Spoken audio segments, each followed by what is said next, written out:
দীপাঞ্জন চক্রবর্তী কি বলবেন? মানে আমি আবারও বলছি, পাকিস্তান আইএসআই বাংলাদেশিদেরকে ব্যবহার করছে কলকাতাকে বেস করে অ্যান্টি ইন্ডিয়া অপারেশনের জন্য। এর থেকে বড় ডট কানেক্ট করার বোধহয় কোনো জায়গা নেই। আইএসআই তো পরে পাকিস্তানের ইসলামাবাদ, সেন্ট্রাল ইসলামাবাদের মেম্বার পার্লামেন্ট মোহাম্মদ শাহাদুদ্দিন, উনি তো টিভি ইন্টারভিউতে বলেছেন যে আমরা 370 ফিরিয়ে আনবো, কাশ্মীরকে আমরা ছিনিয়ে আনবো।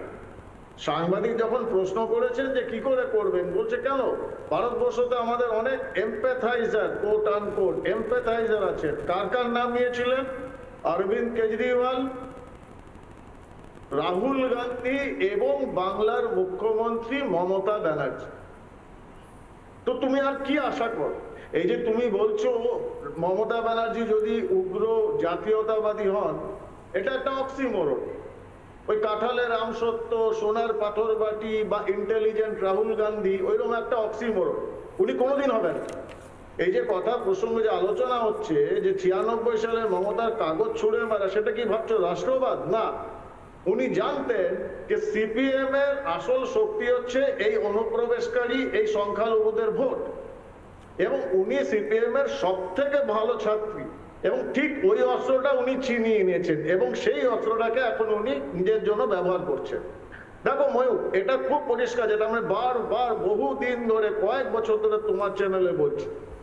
সেন্ট্রাল আইবির কাছে পরিষ্কার রিপোর্ট আছে, আজকে পশ্চিমবঙ্গে অন্তত 10,000, I quote unquote 10,000 radicalized, proper radicalized trained রয়েছে স্লিপার সেল, এবং অন্তত 2 লক্ষ রয়েছে যারা সেমি র্যাডিকালাইজ, যাদের র্যাডিকালাইজেশন প্রসেস চলছে খারিজি মাদ্রাসাগুলো দিয়ে। তো এটা কি ভয়ঙ্কর জায়গা যাচ্ছে পশ্চিমবঙ্গ, যেটা তুমি বলছো আমি মানছি, যেটা আমিও বিশ্বাস করি। বিজেপি, তৃণমূল, কংগ্রেস, সিপিএম আসবে, যাবে, থাকবে, কিন্তু রাষ্ট্র কি হবে? এবং আমি যেটা তোমাকে আগেও বলেছি, এই 2026-এ যদি বাংলার মানুষ আবার ভুল করে, তাহলে কিন্তু 2027-এ এই পশ্চিমবঙ্গের কন্ট্রোলটা নিয়ে নেবে এই জিহাদিরা। তখন কিন্তু মমতা ব্যানার্জি বা ওনার ভাইপোর কাছেও থাকবে না।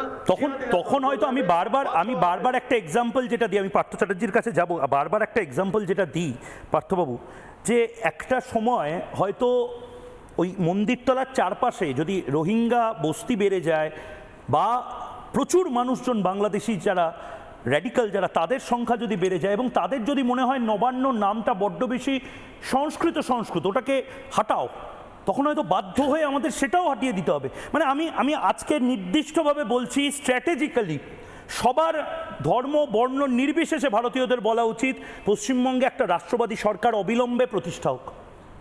একদমই তাই ময়ূকদা। আমি আপনাকে একটা কথা বলি, রবীন্দ্র মাটিতে, স্বামী বিবেকানন্দের মাটিতে একত্রিত নই এবং আমাদের টেকেন ফর গ্র্যান্টেড নিয়ে নিয়েছে এই মার্ক্সবাদী কমিউনিস্ট পার্টি, তৃণমূল কংগ্রেসের মতো রাজনৈতিক দলগুলো। তাই এরা আমাদেরকে লক্ষ্মী টক্ষ্মী এরকমভাবে আমাদের দেবদেবীকে অপমান করতে পারেন। মমতা বন্দ্যোপাধ্যায় বলতে পারেন বিষ্ণু মাতা, তিনি হরিচাঁদ গুরুচাঁদ ঠাকুরকে অপমান করতে পারেন। কিন্তু আমাকে একটা কথা বলুন পার্থবাবু, আমাকে একটা কথা বলুন, এইখানে এই যে জঙ্গিবাদের যে জায়গাটা তৈরি হচ্ছে, এটাতে সাধারণ মানুষকে কেন বেশি করে আরো মানে ক্যাম্পেইনের জায়গায় নিয়ে যাওয়া যাচ্ছে না? আমরা কি বুঝতে পারছি না? এটা তো দোষ আমাদেরও। দেখুন, 34+15 বছরে পশ্চিমবঙ্গে যে মানসিকতা আমাদের মধ্যে রন্ধ্রে রন্ধ্রে ঢুকিয়ে দেওয়া হয়েছে, সেকুলারিজম এবং সেকুলারিজমের নামে মুসলিম তোষণ, তার ফলে আজকে এরকম হচ্ছে। আপনারা যদি পশ্চিমবঙ্গে অনুপ্রবেশের ঘটনা দেখেন, এবং প্রথম ঘটনা যেটা প্রশাসনের চোখে এসেছিল, মিডিয়ার চোখে এসেছিল, সেটা আজকে আমাদের নজর থেকে সম্পূর্ণ দূরে চলে গেছে। 1984 সালে কলকাতাতে ডিসি পোর্ট বিনোদ মেহতা নামে একজন একজন পুলিশ অফিসার অনুপ্রবেশকারী মুসলিমদের সন্ধানে গেছিলেন কলকাতা পোর্ট এরিয়াতে। তাকে সেই সময় কলিমউদ্দিন শামসের নেতৃত্বে অনুপ্রবেশকারী মুসলিমরা মেরে কুপিয়ে ড্রেনের মধ্যে ঢুকিয়ে তার চোখ দুটোকে খুলে নিয়েছিল, এবং যার নেতৃত্ব হয়েছিল কলিমউদ্দিন শামস। সেই কলিমউদ্দিন শামস পরবর্তীকালে খাদ্যমন্ত্রী হন, এবং খাদ্যমন্ত্রী হওয়ার পরে তিনি রেশন কার্ড ইস্যু করে পশ্চিমবঙ্গের সীমান্তবর্তী যে সমস্ত জেলাগুলো রয়েছে, বর্তমানে 24 পরগনা, সে সময় অবিভক্ত 24 পরগনা ছিল, মুর্শিদাবাদ, মালদা, বীরভূম, বর্ধমান, ওদিকে উত্তর দিনাজপুর, একের পর এক জেলাগুলোর ডেমোগ্রাফি পরিবর্তন করেন। এবং বেশ, আমি একদম আমি প্রীতমের কাছে যাব। প্রীতম, এখন একটাই কথা আমি বারবার প্রত্যেককে বলছি, এটা ডিবেট নয়, এটা একটা ক্যাম্পেইন হোক। প্রীতম, নানা ধরনের কন্টেন্ট দেখার জন্য লাইক করুন, শেয়ার করুন আমাদের ফেসবুক পেজ, সাবস্ক্রাইব করুন আমাদের ইউটিউব চ্যানেল, পাশাপাশি অন্যান্য ব্রেকিং নিউজের জন্য অবশ্যই চোখ রাখুন রিপাবলিক বাংলায়।